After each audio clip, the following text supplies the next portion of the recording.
Hi, I'm Peter Haddock and I'm here today at the Erith Group recycling facility near Dartford, and I'm joined by Shaun Bean. Shaun, you are the plant director for the Erith Group, and you're responsible actually for going towards the journey to net zero, and you've made a big step forward in that journey because you have purchased one of these Kovaco skid steers, and basically you've been on a journey with that business for some time now. It's involved testing. They've got a testing facility down here. You've put the hours on the machine. You yourself have stood in it and gone, right, we're going to give it an 8.5 hour shift. And all of that's led now to you not just getting this one, but there's two of them, folks. And of course, the Erith Group is vast group. You know, you're known for demolition, you're known for earthworks, you're doing a big remediation site over there, and all the works and infrastructure for housing. That's right. Why on earth is net zero so important, and why have you gone for this option, this electric option? Well, like you say, we spent a lot of time, I think just short of 18 months in fact, going down the route of whether this would be the right option. There's various electric options out there which I don't feel have quite cut the mustard at the moment. So yeah, we spent a lot of time with this product.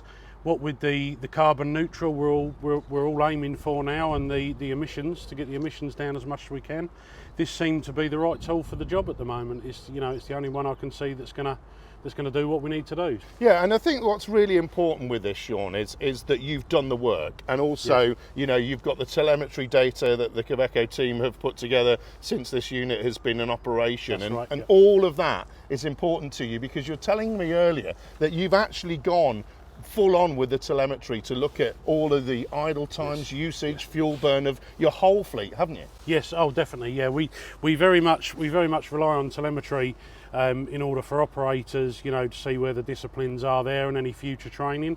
Obviously fuel, as we know from the 1st of April, is a big player in that. So, idling times when machines don't need to be run as with the engine revs as fast as they are. Looking at the individual tasks to see how we can get better fuel consumption, and this obviously is the best way forward for the skid steer range at the moment.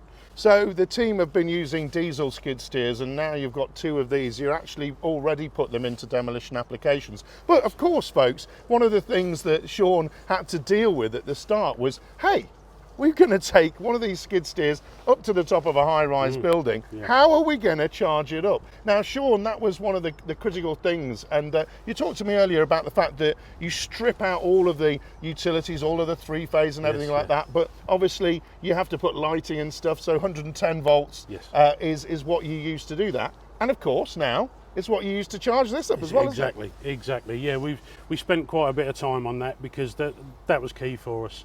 A lot of electric stuff we've looked at recently is, if it's not three-phase, it's 240. So that offset against the charging times and everything we need to do. 110, we was able to do 110 with this, which is practical for sites. So, and the charging time relates to a shutdown period overnight. So then you've got your coming in the morning, unplug it, and you've got your full shift. And full shift with this, because you've gone for the extra battery, that is 8.5 hours, folks. And you've proven that, haven't you, Shaun? Oh, That's really important, isn't it? Yeah, time and time again. We've, like you said earlier, we've had it down in our training facility. I myself have spent a bit of time down there, done a shift in it, and had a couple of guys down there just to get some operator feedback, and it's more than exceeded what we need. So Shaun and the team have got this device. Yes, it's a phone, folks, that comes with the Kovaco Electric, and what's really important about this phone is it's also a remote control device, and you've got again the bigger remote control that's with this that gives you that sort of 50 meters. That's right. If you're maneuvering around and you want to maybe take this up in a lift, or you want to maybe put it into a small area, you can do this safely, and that's really important. You've got it on your hat there, safety 24/7. This adds another dimension, doesn't it? Being able to have connectivity from a phone like this and the remote device. Yeah. Tell me about how important that is. Before this innovation here, if we needed to work in that sort of an environment where obviously risk you rule out putting people in certain areas, to have a machine that's remote control is absolutely unbelievably expensive if you was to do this with any of the predecessors. So having this as an option with this bit of kit, not just with the phone and with the box as well, is brilliant. It's a good extra. Now, Shaun has been telling me he's got a little bit used to the machine himself now, but obviously this is an important move for you and your operators as well. And so, you know, fundamentally, you're having diesel units in these environments. So, you know, you've got to make sure that the diesel is all carried up. You've got manual handling there. You've got to have diesel on site as well. And you've also got all those fumes. So you do have to have a working exclusion zone around the machine, obviously. But then the whole floor could have fumes in it, and that's not safe, is it? No. So I mean, the way we do, the way we deal with that in the past is obviously extraction. You know, there's a lot of extraction down there, so that sort of comes into play as well. Really, when you're looking at, you know, the fact that it's electric, the fact that you're cutting your CO2, all of the other CO2 involved in with setting up the dust extraction and the costs that come with that as well is all key and plays a part in all of this. So. Yeah, and of course, all of these sort of things that you put in there, you add more into a site, there's more that can go wrong, there's more, the more people you need to manage that. Yes. And of course, as we try and take the people and plant interface and extract the people from the plant, it's very important that we have the capability to do this in a safe way, but also in an environmentally friendly way. But folks, there's no point in having any of this stuff unless it works and delivers for you. And this thing, you know, is also, you were talking to me earlier, he's actually, this is unbelievable, folks, this is how detailed Shaun is. He's actually gone and taken some of the bolts off the machine and had a look at the actual chassis and everything else, because this is a machine that's come as a component kit that you can add to. And yet we were saying earlier that actually that's fundamentally quite interesting for you, because if for whatever reason a vehicle knocks into it or there is some damage to it, you can take a component off and replace it. But like you said before, it's like, is the machine robust enough to take that knock inside where all the components are? And you've looked even at the steel. Tell me about that journey. You know. Yeah, so basically, I mean, I call it the concertina effect.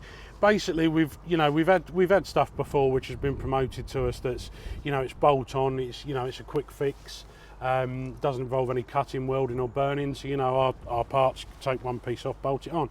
Where we've struggled in the past, and what I also look at when we get this scenario is, it's okay having that bit that can come off, but what's that bolted to? How is that stud affected when that element takes a bit of impact? What's going on behind there? Are you then looking at, like I say, the concertina effect and seeing if you're then damaging parts further back?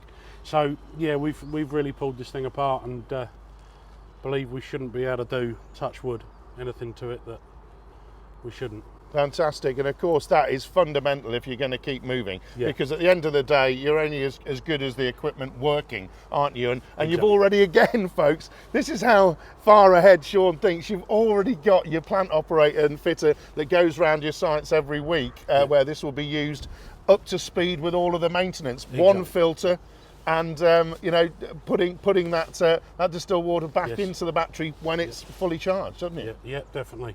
I mean, the fitters are already there on site. You know, they visit most jobs once a week. So, you know, it's not an over and above for us.